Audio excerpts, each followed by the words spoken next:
大家好啊！又係條香蕉今日同大家講講台灣嘅，冇晒水。今日台灣嘅新聞啦噃，有條有條摩碌咧係夜半三更喺新店區啊，即係台北市最落嘅位置咧，就放煙花喎，去凌晨4點放煙花，我哋睇一條片先。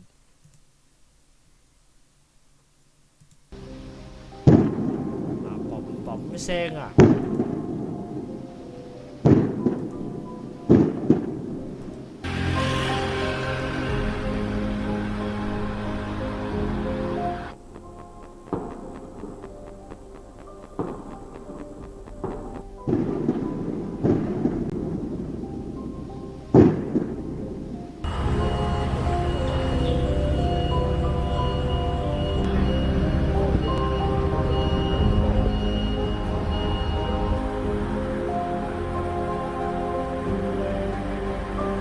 差不多4点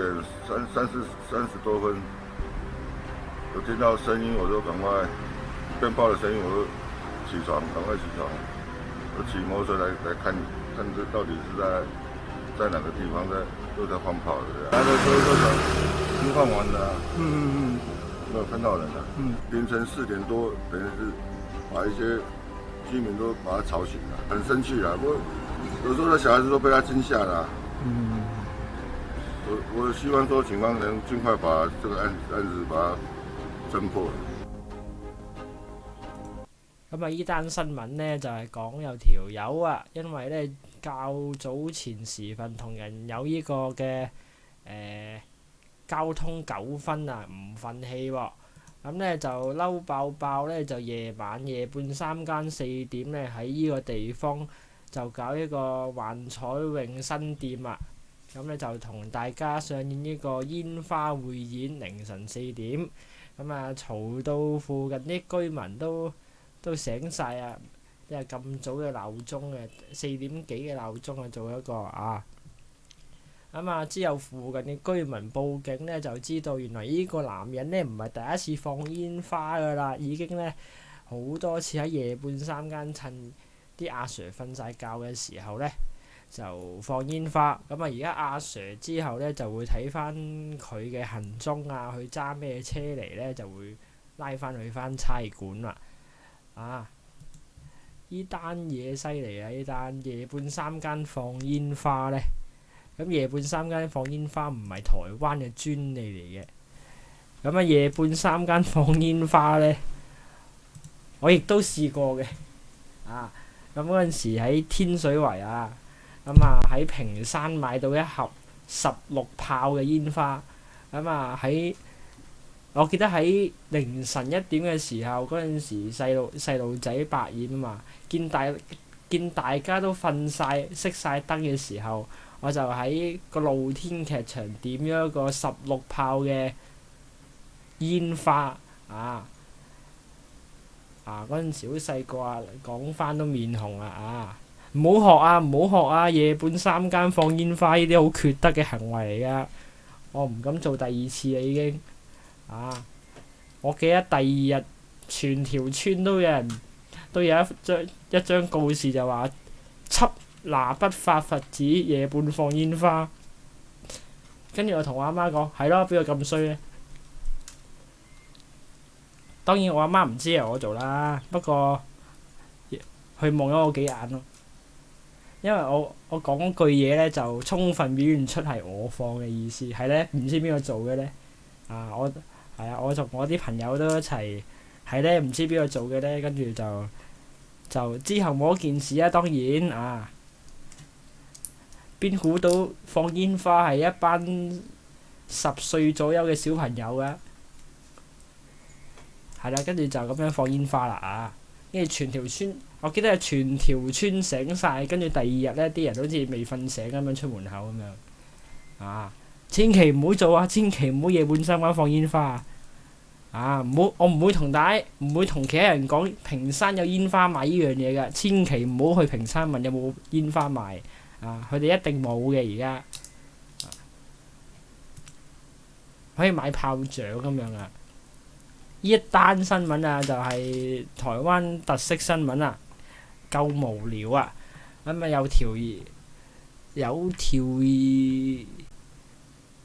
你睇下先啊！有個西洋人啊，喺百貨公司去廁所抿屎嘅時候呢，就俾嗰個廁紙嗰個桶啊，界傷隻手，睇咩事先？夠唔夠無聊？好無聊啊！民众的腰间一道伤口看起来有一点深，需要缝合。而他受伤的地点是在台中一间百货公司厕所里，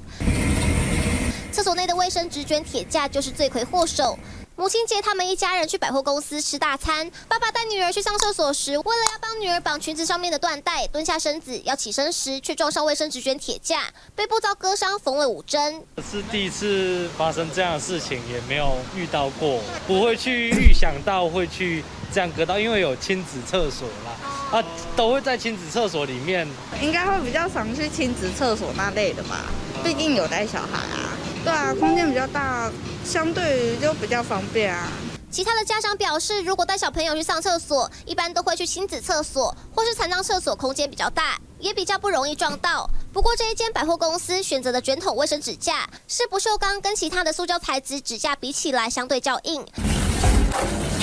虽然为了方便撕取设计成锯齿状，但一不注意可能就会刮伤，还是有一些危险。其实不会去注意那么多，因为通常小朋友也不会去摸啊，我会把它带旁边一点啊，就是不会让他去靠近那个尖尖的东西。百货公司没有多做回应，不过多数的民众认为，家长本身要注意之外，也建议百货可以把卫生纸卷架改善成抽取式的，较安全，而且还减少了接触面积，使用上也相对卫生许多。咁啊！呢單新聞咧十分之無聊嘅，咁啊呢個咁嘅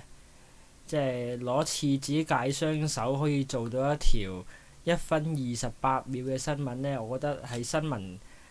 系裏邊嘅一個奇葩嚟㗎。仲要咧喺裏邊訪問一啲路人，你對有人喺廁所攞廁紙界雙手有咩睇法？跟住咧啲受訪者又好淡定同佢講，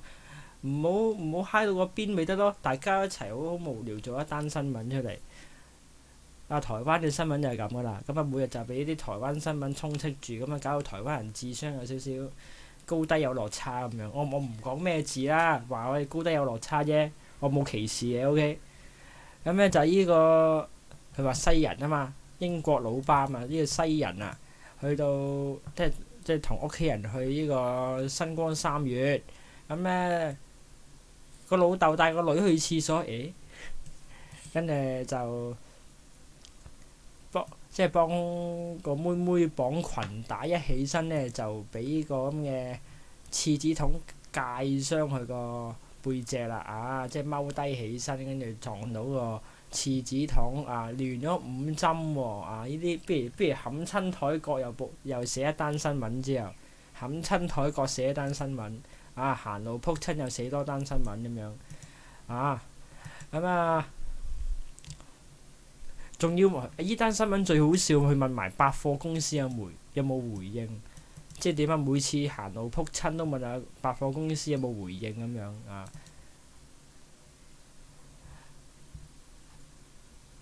樣依單新聞呢，佢仲分析埋呢個不鏽鋼嘅廁紙筒同埋膠做嘅廁紙筒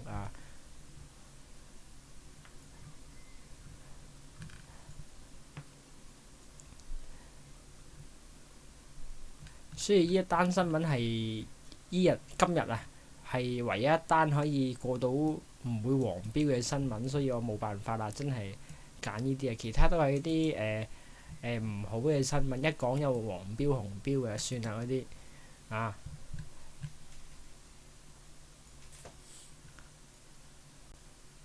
好啦，睇呢一單嘞喎，有個阿嬸日前去聯合醫院中興院區依間聯合醫院有故事嘅，就係當年我腸胃炎入到去睇急症，跟住因為好驚打針，跟住踢飛起咗個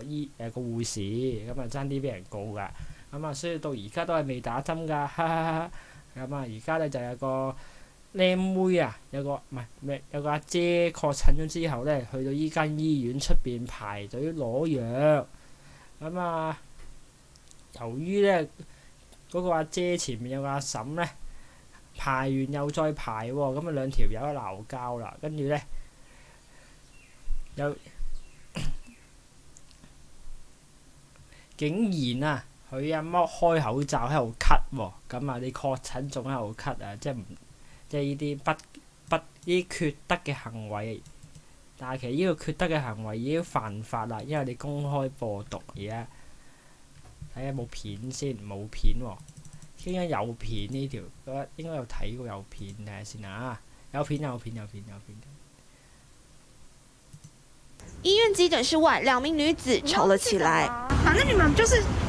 插队啊！什么叫插队？没有插队吗？你们刚刚就是离开啊！我告诉你一件事情，我拍在这里，大家写不写名字？你走开，你如果到他们去的话，你再回来，我们不会讲话。原来是为了排队问题起口角，你一言我一句。这不叫倚老卖老，就是倚老卖老，规则都不知道。